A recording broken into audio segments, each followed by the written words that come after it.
Hey everybody, Plushie here. I know I said I was done with this summer's hot take videos, but because a couple of days ago I made a meme review of Summer Wu Zetian in full Chinese because, she's Chinese, and people really wanted to hear my actual take on the servant in English, so let's do a very short video on Summer Wu. I think you'd be pleasantly surprised on what I feel about this character. So as usual, let's take a look at her skills.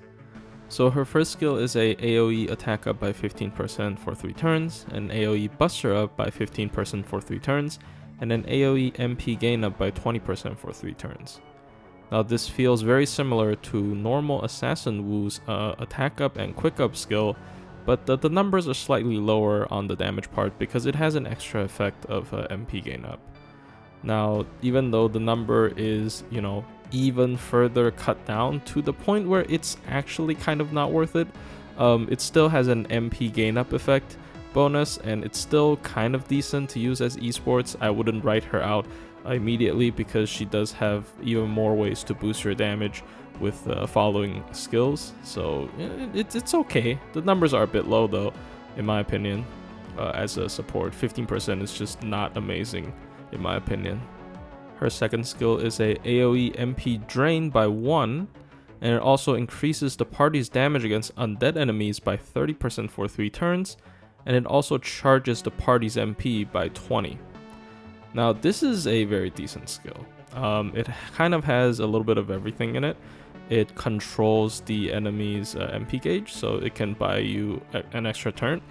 The skill 2 30% anti-undead is interesting, and it synergizes extremely well with her MP. To be honest, it only exists because of her MP. A little bit of a spoiler, I guess. Her MP gives all enemies undead traits, so this is kind of like a universal 30% PMOD up. It's slightly worse than that because you're forced to use her MP before this effect actually activates, but it's pretty cool. If we think of it more generously, like think of it as an actual universal 30% PMOD, I would say it's really decent against anything. And if you're already fighting an undead, then sure, this is even better because you don't even have to use her MP to have this effect proc. And finally, it's a AoE 20% MP charge. These are always pretty decent. I mean, it's not 30, so it's not like super amazing or anything, but 20 is serviceable, especially for a servant that you're most likely going to use as a semi-support or esports instead of a main support. So pretty good skill, I would say, especially for a 4-star. And then finally, her skill 3 is a stun to all undead enemies for a single turn, recovers the entire party's HP, and remove the entire party's debuffs. Now this is actually the skill where I think I would use her a lot in future CQs because it's an AoE debuff clear. Now this is obviously very specific, it's very level dependent, but in some CQs you are just completely screwed over by the enemy's debuff gimmicks, and a debuff clear would be very much appreciated. Especially for TAs, sometimes they do like MP seals or attack downs and you just can't get rid of it. Santa Nightingale is a very good free support, but her problem is she only removes 1 debuff, and this is a full debuff clear. Now obviously they serve different roles, but for a buster comp, if you really need a debuff clear, I would probably bring her. It's either her or Lancer Raiko, which is quite interesting with both of them being summer servants. Lancer Raiko is a very rare and old servant, so it's not like everybody's gonna have her.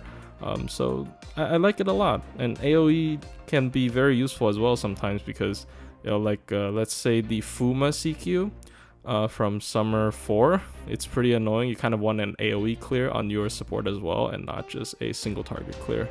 So yeah, really strong skill. I probably am overvaluing it because I'm a very TA centric person, but yeah, I like it a lot. It's really strong. The stun as well combines very well with her MP. It's a really good control skill as well. It's AoE stun is always pretty decent in terms of just crowd control and reducing pressure. So yeah, it's really good. She has a very interesting passive. I feel like these has been popping up quite often starting recently though. She is completely immune to all mental debuffs, and it's really decent, obviously, because a lot of mental debuffs are just really annoying. Charm, fear, confusion, these are all really annoying effects. And having it as a passive to just ignore all of them is really, really powerful. Especially if you're a debuff clearer, like she is there to clear debuffs. And let's say a fight has, it starts the round by charming your entire team, then boom, you can just bring Summer Wu and she wouldn't be charmed, and then she can clear the charm for the others. So honestly, really good fit for her role in my opinion. And finally, her MP is a AoE Buster MP that inflicts undead trait for 3 turns on all enemies before damage, and then it deals 150% extra damage against man attribute enemies, and then after damage it inflicts a 20% defense down for 3 turns on all enemies. Its overcharge effect is a MP damage up effect before doing damage for 1 turn, and scales from 10% to 30%. Now obviously the inflict undead trait thing is a clear synergy with her skill 2, and it allows the entire team to deal 30% extra damage to all enemies. It also has a surprising anti-man attribute effect that I'm not expecting. Quite unfortunate that it doesn't scale with overcharge, because that's how usually these MPs go, but I guess they're trying to tone her down a little bit. But it's a really good addition. I wasn't expecting it once again, and it's especially synergized as well considering she's a buster. Koyan Light is a buster support, and Koyan Light's second skill is anti-man as well. So her damage isn't actually going to be that shabby, considering she's a 4-star AoE caster. Those usually have horrible damage. But when she's facing man trait enemies, I think she's going to do decent damage compared to her other caster peers. And finally, the defense down effect. Obviously, it kind of sucks that it's after damage, but it also sort of shows you how she is a support-centric character, where you can chain other MPs after this one to do massive damage, and also, hit the anti-undead effect on her skill too. The overcharge effect is quite disappointing. It's 10% MP damage up to 30%. It's just overall really boring, so I wouldn't even consider it. It's just, just take it as a bonus. I think Summer Wu is a very interesting support servant. First and foremost, she is the AoE version of George, but instead of turning people into dragons, she turns people into undead.